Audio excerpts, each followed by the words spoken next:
Policia e Sarandës ka finalizuar operacionin policor të koduar Main Time, ndërsa ka goditur një rast të shitjes së lëndëve narkotike.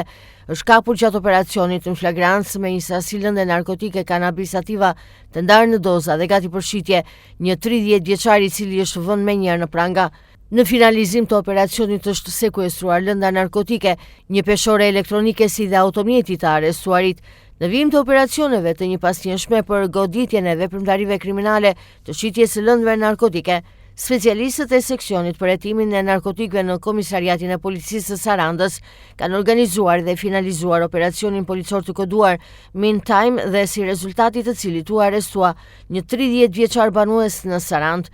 Ai u kap gjatë operacionit në flagrancë nga shërbimet e policisë ndërkohë që qarkullonte me automjet në qytetin e Sarandës, ndërsa dyshohet me qëllim shitje në dozave të kanabisit.